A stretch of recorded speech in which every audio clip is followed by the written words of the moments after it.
Welcome to this Vital Health podcast. I'm Dwayne Schultes, the CEO of Vital Transformation. What do the continued regulatory proposals of the Trump administration mean for the availability of generic and biosimilar medicines?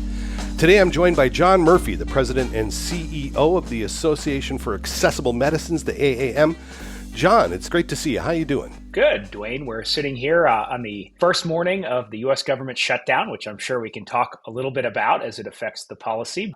We're seeing a lot of positive things in the generic and biosimilars market over the past couple of months, so plenty to talk about here. So you've been there at the AAM now for about a year. How's it going? It's going well. I had been on the branded side of the business for a little over 17 years. Generics and biosimilars, I feel like when you're on the brand side, you think about them, but not that specifically. And there's a good cause to have because you can use it in your advocacy and say, well, don't worry, our medicines will go generic and then they'll be cheaper. But coming over to this side, it's been really illuminating to see just how impactful the industry can be, both in the US market and globally, and understanding some of the challenges that face the sustainability of the generic and biosimilar market. And that's something we've been really working on over the past year, is to bring a much louder voice to the policy concerns that this part of the market has. Predominantly in the US market, we pay on average about 40% less for generic drugs in the United States than the Europeans do, about 50% less than the Canadians do. And it's a tagline that I talk a lot about here in the US is we talk a lot about high drug prices, but what we do is if you peel back the onion a little bit, we actually realize that for a lot of drugs that are critical to the health security of the country, we pay way too little for them.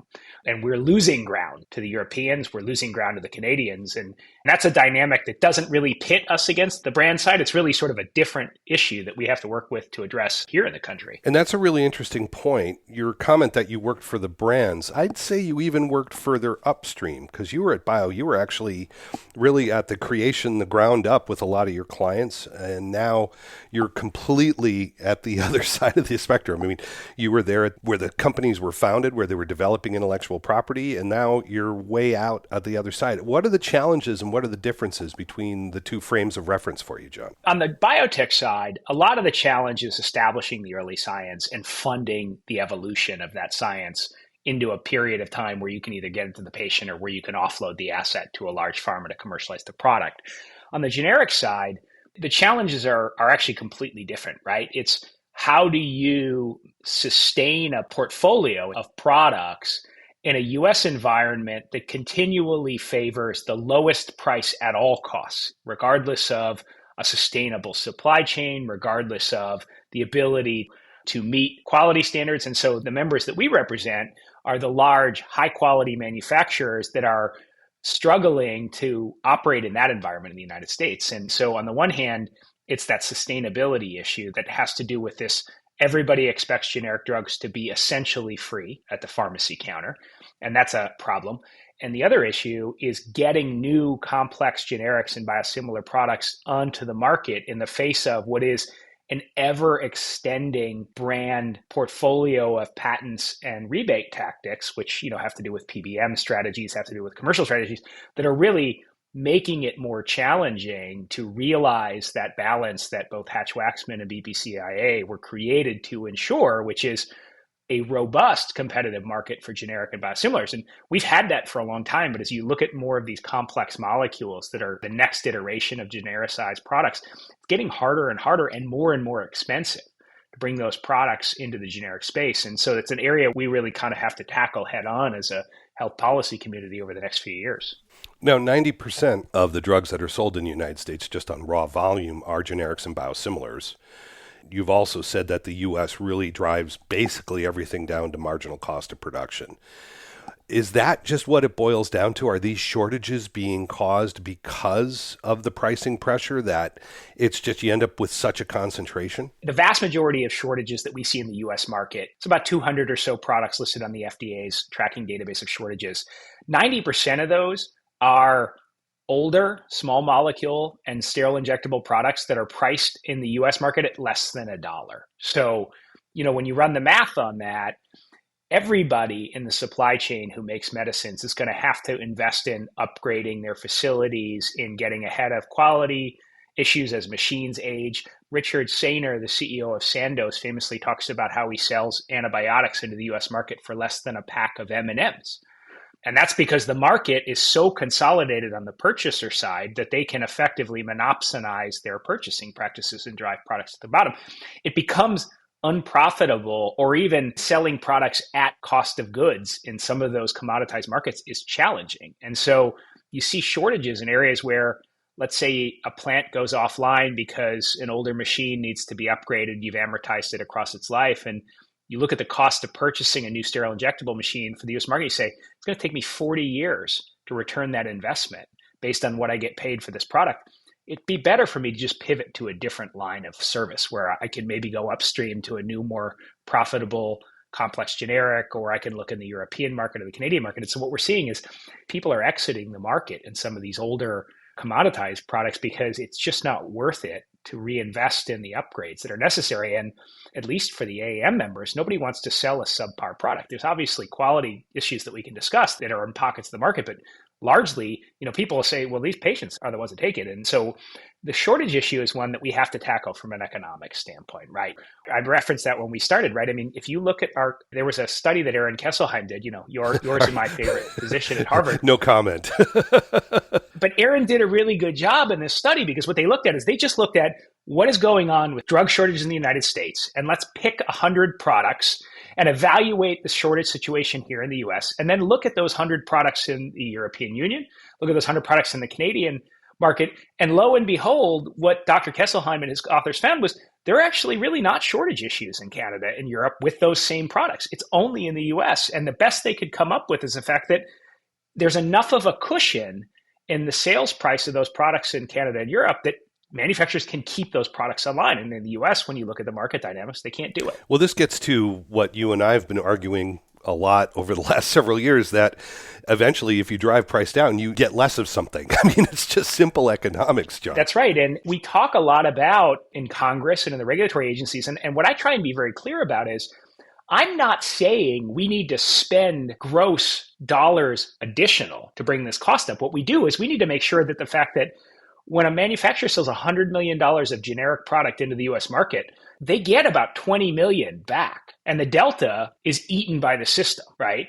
From rebates, from generic pricing pressures, from PBM fees or GPO fees, depending on what market. And this is kind of true of the PBM advocacy on the brand side too, right? Like we have to figure out a way where more of the value goes to the manufacturer of the medicine and the product still ultimately ends up in the hands of the patient, and everything in the middle there kind of gets adjusted so that it is a more reasonable return on the investment for the generic manufacturer to actually make this market something that we want to sustain. Well, the semiconductor industry had the same exact problem where the volumes just got so huge and the margins got so small that everything exited and everything went to Asia because it was low cost. Kyle Bass, the investor, calls it bending down in front of a bulldozer to pick up a dime. It's a really good analogy. One of the knock-on effects of that, as we've seen, and you mentioned this, we've seen a lot of shortages in the sterile injectables and the oncology products, et cetera. Yeah, so I think on the large part, the cost of manufacturing in the sterile environment is higher than in some of the more commoditized pill circumstances. And look at the situation that happened last year in the sterile injectable space, in the saline space specifically, right? So Baxter produces about 90% of the sterile saline necessary for U.S. surgeries. They do it in the U.S., by the way, not to get too political, but it's made here. It's made in North Carolina. What happened in North Carolina last year with the hurricanes is it wiped off the ability for that plant to operate for a long period of time because the roads were knocked out. All of the Baxter employees had, home issues they had to deal with. And that plant went offline for a significant period of time. What we realized in the broader market was, where are we going to get salines for surgeries? Like early on after that hurricane hit, remember they were canceling surgeries. We were looking at elective surgeries being pushed off. And ultimately, FDA had to exercise its import authority and start importing saline from China and India. And that's not a knock. But what happened was I think a lot of the health policy community woke up and realized it actually isn't about where we make it. It's about the fact that we pay so little for it. There's no way to invest in redundancy, right? 70% of sterile saline supply being manufactured in one facility. And the question is, why was it in one facility? Well, we don't pay enough for it to be made in a lot of facilities. The economics dictated that it was in one place. That's the reality. Exactly right. And they were meeting demand, right? It's not like there were shortages prior to so we weren't shouting, oh my gosh, we have to have more. We had adequate supply. And, you had other manufacturers in the space, Fresenius Kabi, B. Braun, who were making up the supply. But then even for them to ramp up, well, if I want to run 24-hour continuous manufacturing, guess what? I need people to work in those plants in the middle of the night. And what I hear from folks is like, look, it's hard to run a third and a fourth shift in some of these communities. People don't want to work then. And so I'm not trying to be negative about the work ethic of the United States. I just think it's a practical reality that in the sterile injectable space, the cost of error is like you can't inject somebody with a subpar product. You just can't do it, right? These are clean room manufacturing facilities. They have high levels of sterility and all that. And by the way, for sterile saline, we pay like 25 cents for those bags in the hospital setting. So that old adage of squeezing the balloon, right? Like something has to give. And what gives is, well, then we're going to have to make it all in a very optimized process in one facility. Western North Carolina wasn't the kind of place you associated with a Category 5 hurricane knocking out all the roads, but lo and behold, it happened. And that really woke a lot of folks up to this idea that actually we need to pay for redundancy because that's where the health security comes into play. One of the other things we've been seeing, and you mentioned this in your introduction, is the issue with biosimilars. Now, we've known about the challenges about market access around biosimilars and also consolidation around off-patent brands that still control a lot of the market space. But one of the other things we're seeing now are insurers are starting to produce their own proprietary biosimilars. We're seeing a lot of this occur.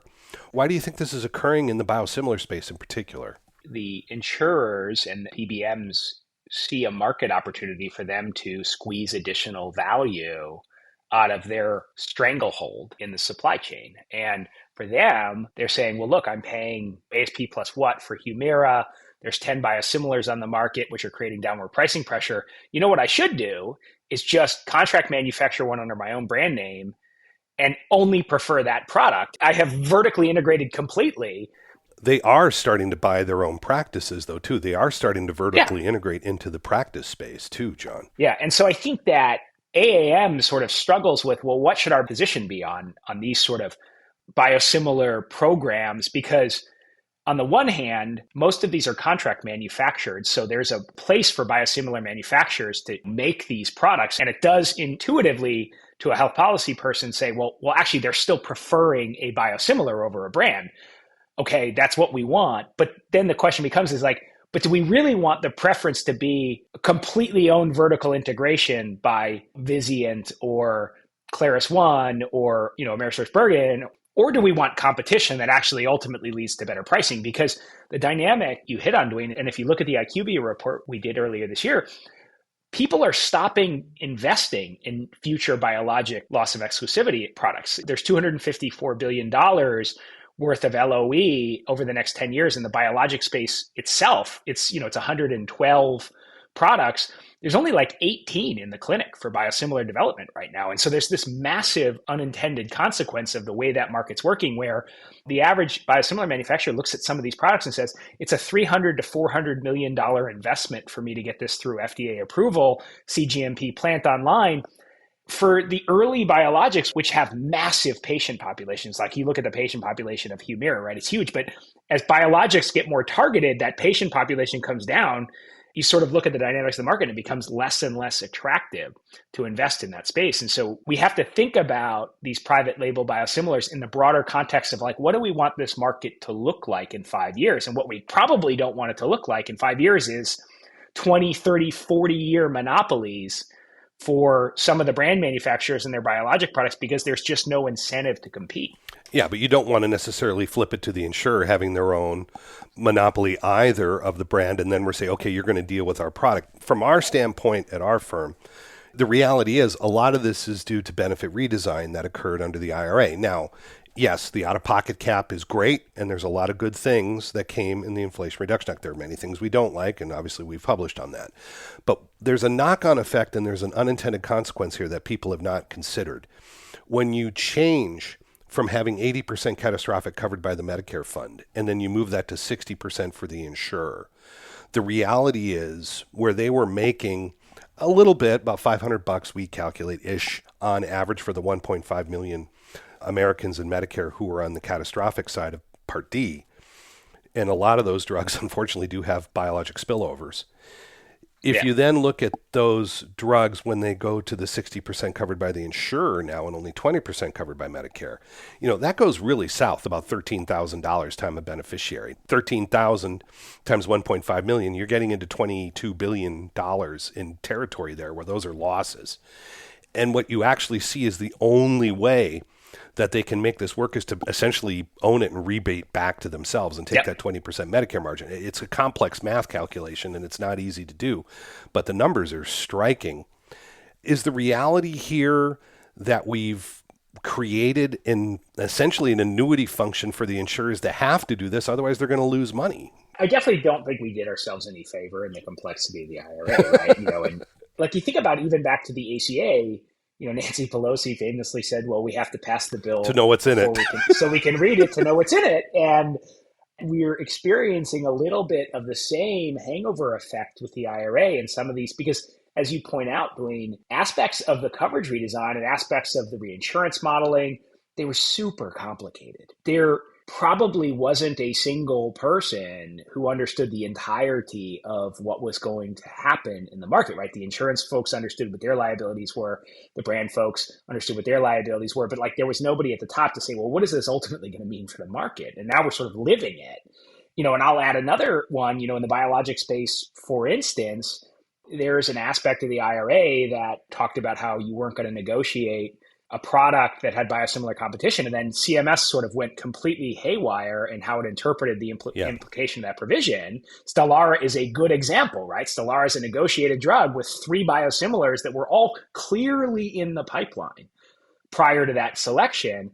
And the signaling effect to the broader market is, well, I've got to make a determination from an asset categorization standpoint that I'm going to invest $300 million over a 5 to 8 year period to get my biosimilar to the market. And I have absolutely no idea what the government mandated price is going to be when that asset gets to FDA approval and gets on the market. How do I run an NPV analysis and evaluate what my investment calculus looks like?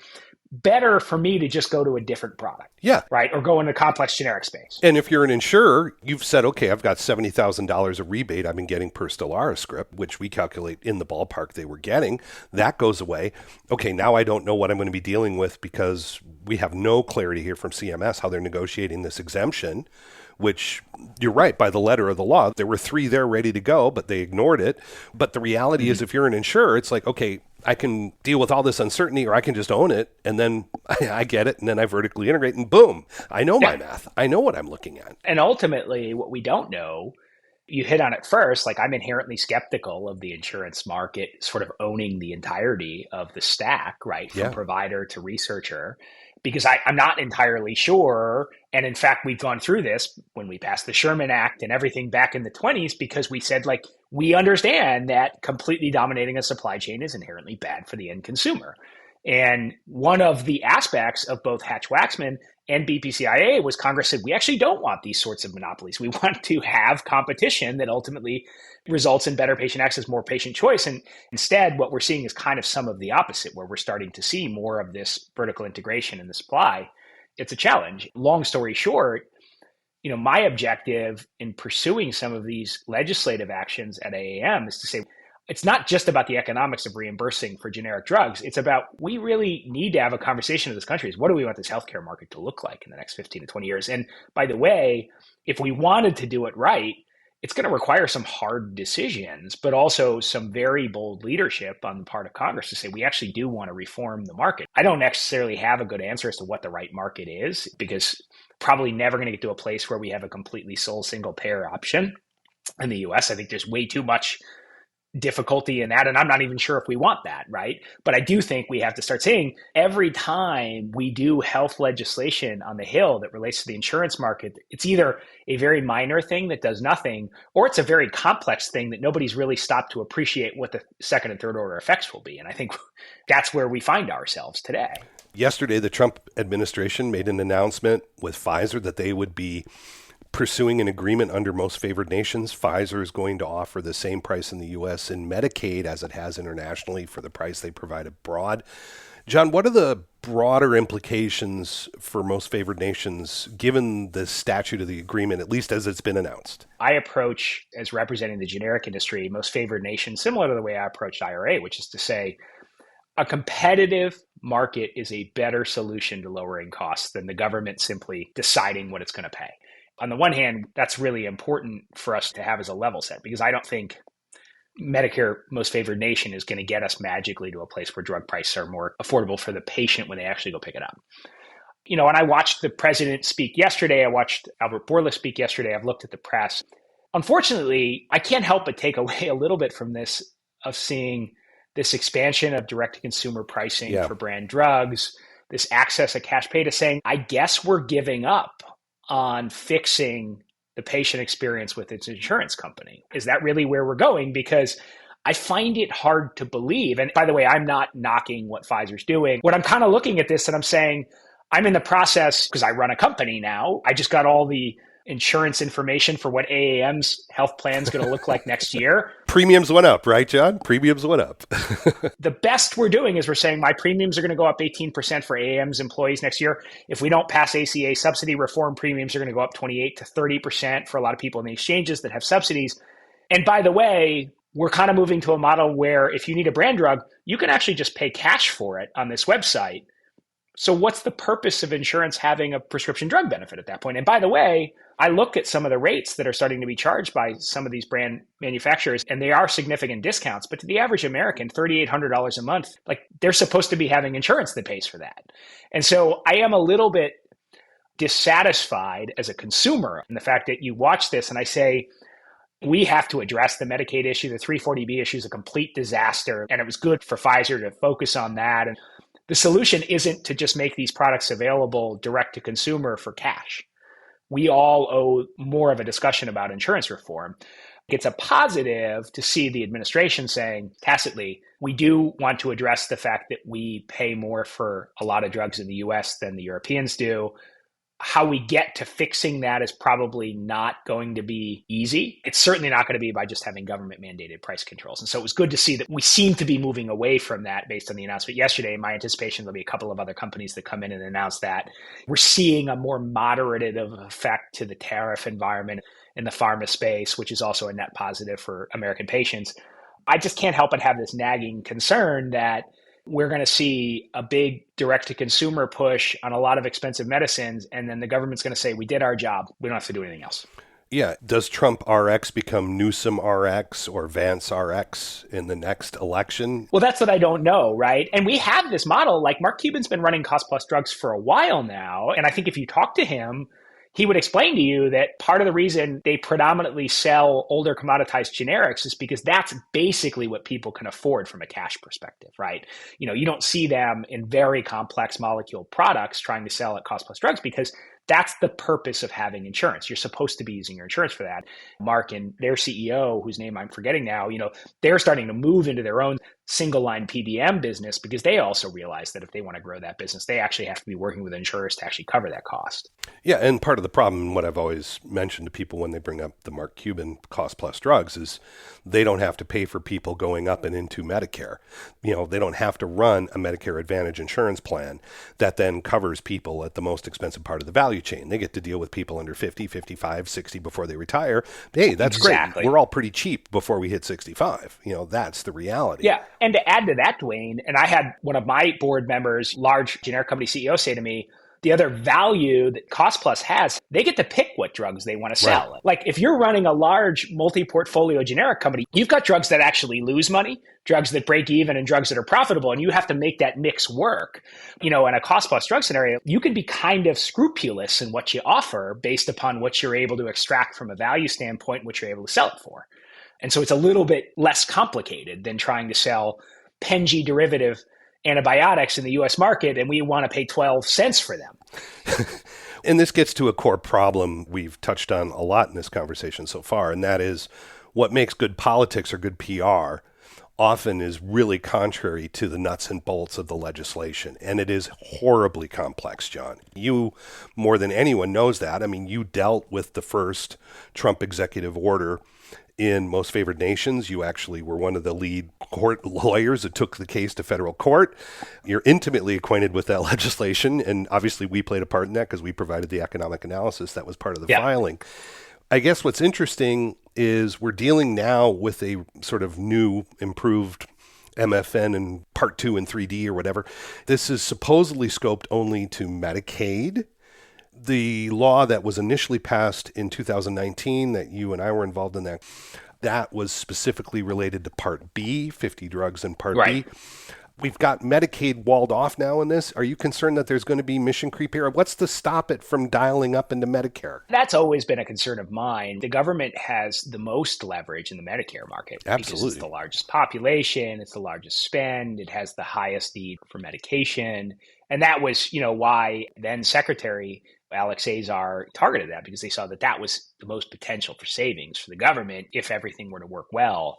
I do worry about the broader implications of these deals in Medicare, but it strikes me that if the brand manufacturers continue to keep the initiative of making positive adjustments, it seems to me like the administration's open to that as opposed to having a more heavy-handed approach, because they like the ability to have a headline to say we're actually really doing something for patients.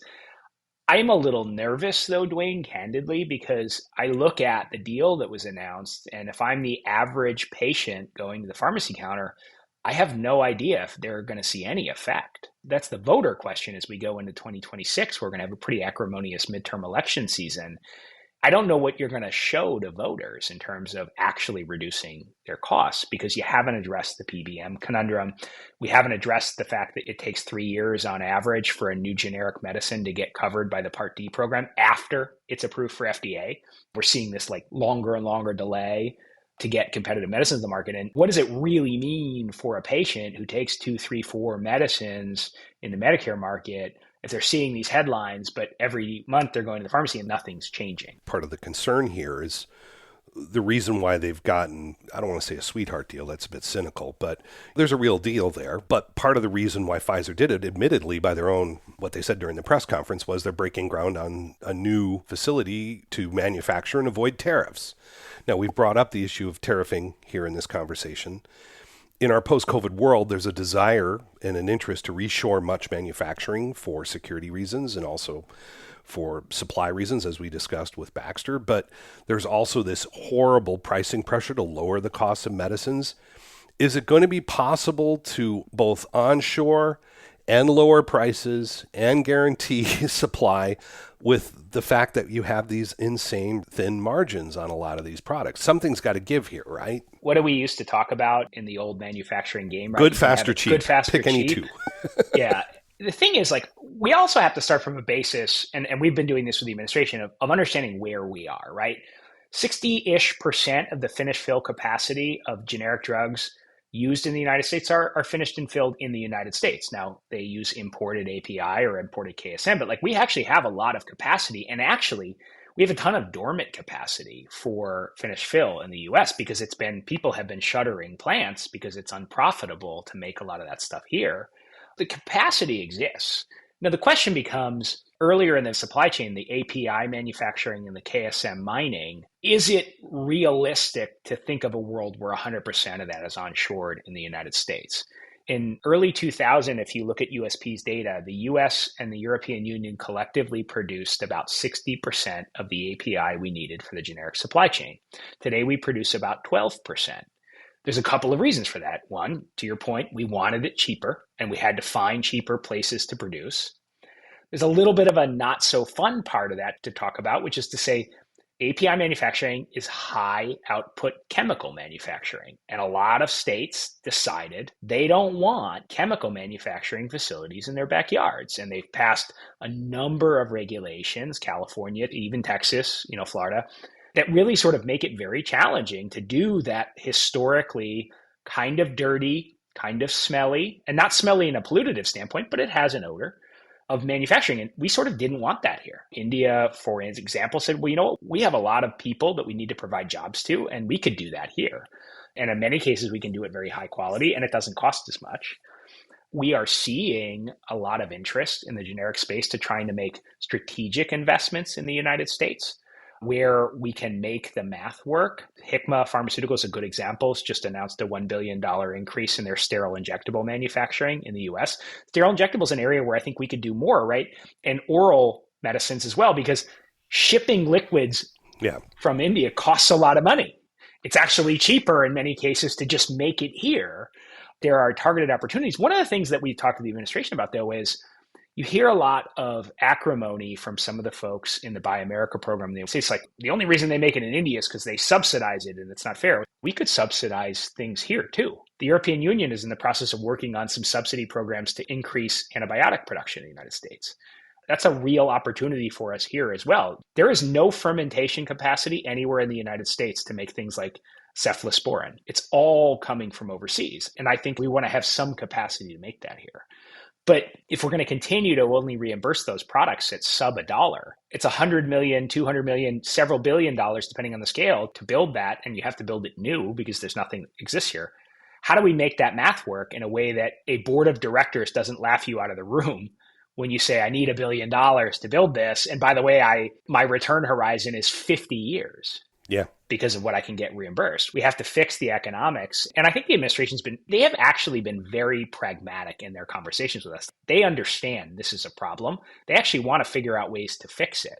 Could we do preference for Buy America? You saw that in the recent executive order on the API stockpiling mandate. You know, they're supposed to preference American manufacturing. Now, I don't think that's enough, but I think it's a step in the right direction.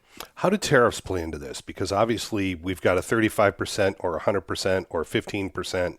It's a movable feast, but whatever number gets thrown out, depending on which agreement is laid out, we're looking at somewhere between 15 and 100%. And pharma is in some and not in others.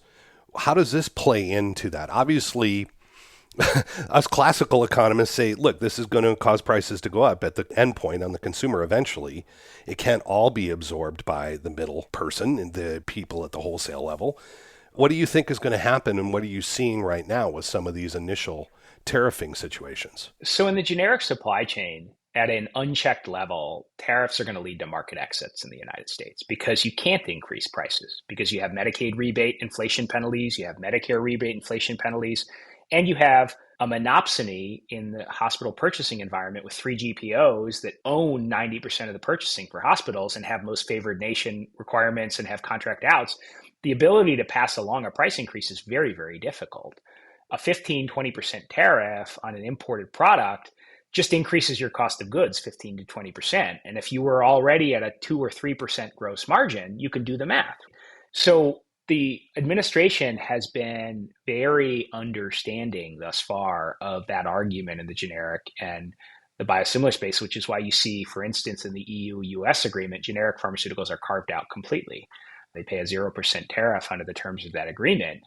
I think that's the right approach. I'll put the brands aside for a minute because they can do their own advocacy. Because what we said to them is, let us work together, right? A tariff in this environment is going to create more problems for you than it's worth.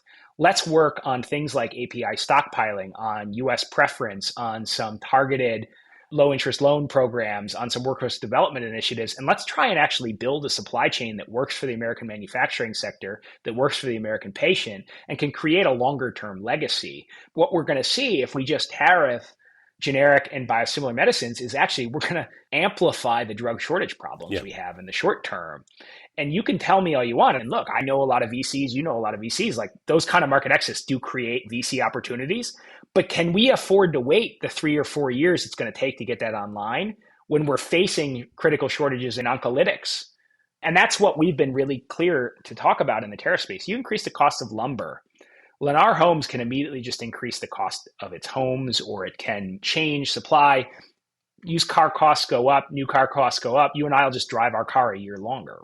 You can't wait to get your oncology medicine. If you wait to get your oncology medicine, your disease progresses, and then that oncology medicine may no longer help you.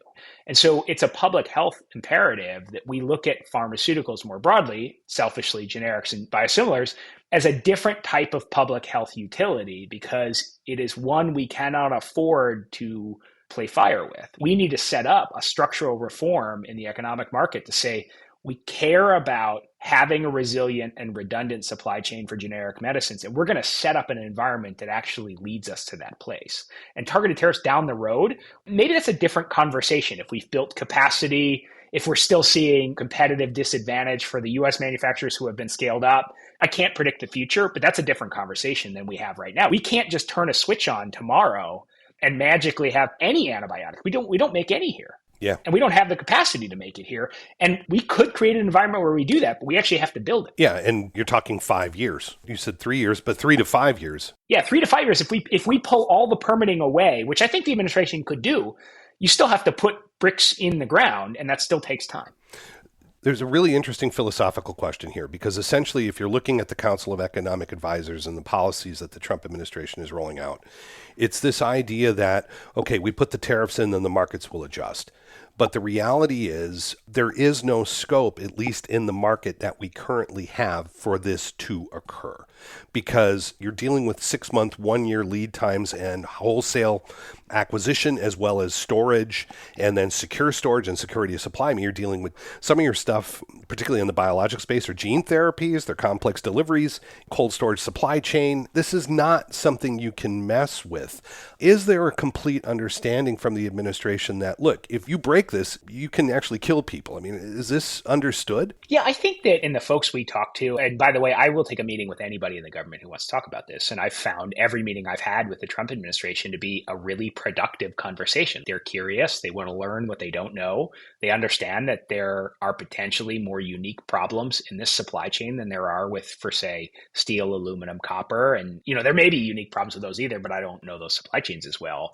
And I think there's a general desire not to be the administration that is accused of causing medicine shortages. And they really don't want to do that. And that's why I do feel like this has been a fairly productive last 9 months since the president was inaugurated, because they've been very open to having these conversations. They've asked for our advice. I'm not saying that everything is perfect. And I think you saw that even yesterday in the White House announcement, where probably not the biggest headline, but you and I were looking at this very closely. Like, in addition to the investment commitments, to the repatriation commitments, Pfizer's not going to have tariffs on their products for the next 3 years. 3 years, yeah. Yeah, and Pfizer makes a lot of really critical products, and I think also had that practical conversation with the White House of, we do want to make more of an investment here, but we have a huge portfolio of medicines. Again, we can't just shift that all here overnight. And I think the administration is very quickly coming to this realization that we can actually be partners, and we can help, and we can all achieve a goal that helps increase job growth in the United States, increase health security in the United States, which I view as one of the most critical components of our national security, right? If we can't provide antibiotics to our warfighters, if we can't provide insulin or other medicines to our support staff, our economy grinds to a halt. And so we want to have that. I do feel very hopeful we start seeing a more focused, okay, how do we rebuild this supply chain? Because we have let it atrophy. We really have. Yeah, because it's been cheap. And cost has been 100% of the focus. It's been cost, particularly after brands disappear. When this goes generic or biosimilar, it's just been a race to the bottom, and it's gone to marginal cost. And what you see, even in a portfolio-based generic asset class, there'll actually be a loss leader to try and drive competitors out so they can sort of come back up a little bit. It's been a ruthless market. One thing about the Trump administration, which I found difficult, particularly when we're asked to analyze this stuff, is you get this scorched earth announcement, 100% tariffs, this, that, and the other thing, and all brands. And then you go off and do the work. And then when the final deal is announced, it's much smaller. And this is what's confusing. But this is also causing trouble for the investment community. I mean, we're seeing an enormous exodus in Boston, California, San Diego, in the early stage in investment in biotech and biopharma. I mean, it is really causing issues. Couldn't a lot of this have been fixed with just a simple line in Hatch-Waxman, essentially saying a drug will see generic and biosimilar competition in 15 years after FDA approval? Couldn't that have just fixed everything? I would advocate for us to do that now, to Yeah. be honest with you. And I'll tell you, I would go even further and I would say we are increasingly getting to a point that not only do we need to say a drug needs to go generic at a certain period of time, we also probably need to start saying, and by the way, you actually need to cover these products once they come Yeah. to market. And you need to provide access to them. And we're working on sort of a 10-year moonshot for the industry right now.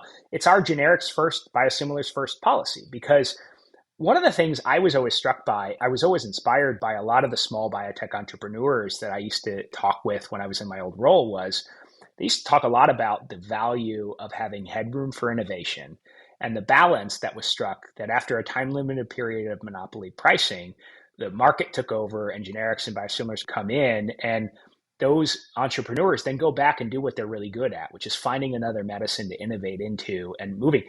We're just not seeing that in the market in a lot of these places, right? I mean, you're seeing brand monopolies either in a single molecule or in a follow-on molecule. I won't name names where you push patients and you effectively evergreen yourself or you product top yourself. A company like one of the ones I represent, a patent, will win in court. And then lo and behold, the next day, another patent gets filed on the product and it's another complete barrier to entry. We have to move past that. I've always been so inspired by the biotech ethos of innovation engine. And then this idea that once that period of exclusivity expires, right, they go on and they innovate somewhere else. And there's a lot of diseases we haven't treated yet. I want them going to find cures for those. I don't know what the right number is, but it's not working right now. Yeah. Europe does a 15-year curve. Essentially, you have 10 years, then you get the supplementary patent certificate. You get another 5 years. You get 15 years. I don't hear anyone complaining about Europe being too short. It seems like 15 years would potentially work, and it seems like it's a viable compromise. 70% of the drugs in Medicare were small molecules before the Inflation Reduction Act. Now we're seeing some pivoting away. It just seems like this could be a way to do this and might be a kumbaya moment, perhaps, where everyone could agree. Like I say, I would leave to economists like you and the data folks to say what is the right time. But from my perspective, there actually has to be a finish. We have to get to a point where there aren't 125 patents, 130 patents standing in the way and causing that paragraph 4 litigation to go from, a $5 million declaratory judgment action to $100 million in 5 years of litigation, where you now have some of these companies saying you know what, I'm just not going to do that stuff anymore. It's not worth it. We have to get to a point where we have that break. And I agree with you. Every company I talk to always tells me the environment in Europe is easier because one, there's a number of patents that they don't recognize that the US recognizes, or they just have a period where they say, look, this is enough. Yeah. Pick your best patents and go into court. I think we have to get to that. I now sit on the other side of that, and we file a lot of amicus briefs in certain patent cases. We just did an amicus brief in the Entresto case that was decided in the DC Circuit. I mean, it's exasperating trying to talk to these CEOs and their patent lawyers who are saying, I can't fight this war anymore. We're just being inundated. We need to find a more salient path forward that works for everybody, that preserves innovation, that protects the validity of patents, but then at some point says to patients, we care about what we mean when we say there's a pathway for genericization. Isn't part of the problem that if you open up Hatch-Waxman for that one sentence, then it just becomes a feeding frenzy and all hell breaks loose? Well, there is that, but I'll contrast that and say nobody ever wanted to open up IRA because they worried about all that stuff. And sure enough, stuck in the Big Beautiful Bill Act was the Orphan Cures Act, which, by the way, opened up the IRA. Yeah. And what else bad happened? I didn't see anything else. Well, not yet. True. There's still time, John. Well, it's closed now. Yeah. Government shut down. You got a new bill, right? I'm hearing that there's grumblings that they want to remove the Orphan Cures Act. I did hear that it returned a bit more cost than they had initially anticipated, although, again, I'll leave that to the budget box. So, John, where do you see the biopharma sector in 2028 after 3 years of the Trump administration? Where does this land? I do think the president's going to be very successful in producing additional American manufacturing in the biotech space. I don't think we'll see all of it here. And I said this earlier, I don't think we want it all here for a number of reasons, not least of which is the fact that if we do it all here and everything's made in one plant, we're vulnerable to the same problems we have now, which is a natural disaster, a trade war, or something like that. But I do think that we're going to see a lot more investment in the US market. I am hopeful that we're going to see some targeted reforms in the insurance markets, maybe some real PBM reform, some purchaser reform that lead us into a path of actually paying attention to what the patient pays, as opposed to just talking about sort of at a macro level, decreasing prices, which are probably gross prices, not net prices. this administration has shown they want to do some hard things. I think everybody needs to settle down and think about what the hard things are that we want to accomplish. And I think that we will find, if you look at AAM's priorities, our legislative priorities, we have 6 pieces of legislation we're pursuing right now. Every single one has a Democrat and a Republican sponsoring it in the Senate and the House. There's bipartisanship there to be had if we can settle down and think about how do we want to prioritize the healthcare market and make it more affordable for consumers. We can do a lot in the next 3 years. Well, John, it's always great to hear from you. I wish you all success, and let's get together the next time I'm in D.C. Absolutely, Dwayne. Great talking with you. Great seeing you too. The producer of the Vital Health Podcast is Dwayne Schultes. Our editor is Caden Drake. The Vital Health Podcast is a production of Vital Transformation, LLC, copyright 2025.